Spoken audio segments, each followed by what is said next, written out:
Bonjour la famille Nourriture, j'espère que vous allez bien. Je vous présente un petit article à propos du drame romantique de Victor Hugo, Ruy Blas. Donc Ruy Blas, un drame romantique et une remise en question politique. Une question. Ruy Blas peut se lire comme un drame romantique, avec en son cœur une histoire d'amour tragique entre un valet et une reine. Mais cette pièce apparaît également comme un drame historique qui soulève une interrogation politique. Le nom du héros éponyme nous donne deux indications importantes. Rue diminutif de Rodrigue, le héros du Cid. Mhm. Connote la noblesse et la veillance, alors que Blas rappelle les origines sociales modestes de ce valet, au service d'un maître machiavélique. Ainsi, Hugo a choisi de montrer à l'intérieur même du nom de son personnage central son caractère mêlé. Voilà. À la fois noble par son comportement et vil par son appartenance à la classe sociale des serviteurs. Et c'est là le centre de ce drame historique. Sa force, mais aussi son caractère, quelque peu invraisemblable, qui sera d'ailleurs souligné par les spectateurs de la pièce en 1838.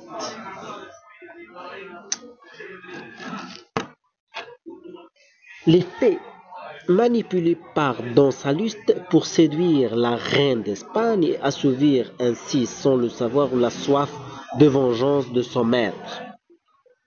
Contraint à l'exil après avoir séduit une suivante du la reine, ce valet amoureux en secret de cette étoile, la reine d'Espagne bien sûr.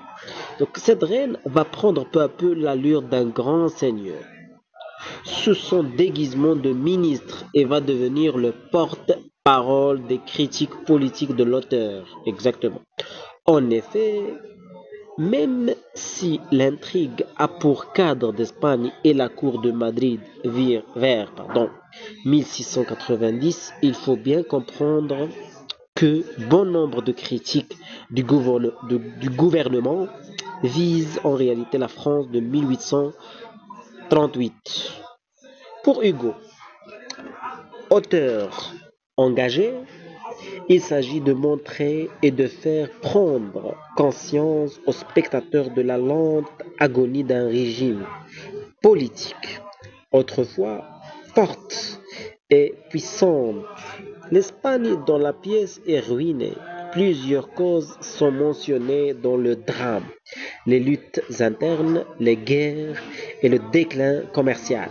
Hugo met en scène un roi absent et incompétent qui ne pense qu'à chasser au niveau de l'acte 2 et des ministres qui ne pensent qu'à s'enrichir en pillant les coffres de l'État. Acte 3, scène 1. Ainsi, le débuté Hugo s'attaque indirectement à la monarchie de Juillet et aux régimes qui ont succédé à l'Empire, car il admirait tout particulièrement Napoléon et ses victoires militaires. Charles X est un roi extrêmement critiqué et il va devoir céder sa place quelques années après la parution de la pièce.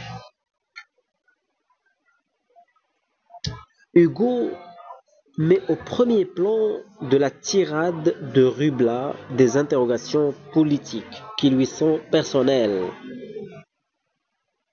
Le rôle de la naissance, le rôle du peuple sur le plan politique, la notion de mérite individuel et de compétences, l'idée selon laquelle le pouvoir devrait être exercé par des gens doués et pas nécessairement bien nés, fait son chemin depuis les Lumières. De plus, la Révolution française a contribué à partir de 1789 à diffuser l'idée d'une égalité des droits entre les citoyens.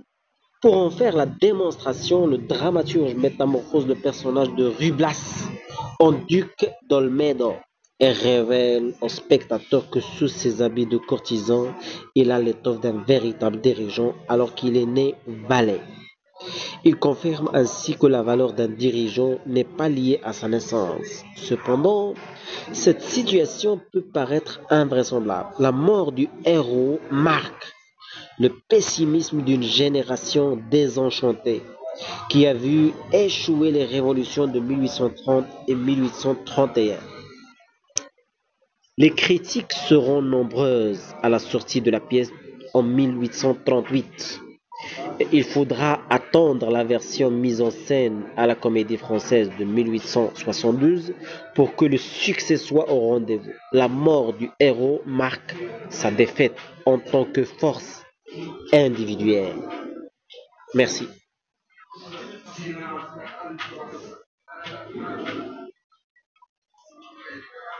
Merci. Donc, cet article est tiré, tout est extrait de ce site blog.ac.verset, donc pour le respect des droits de l'auteur. Merci.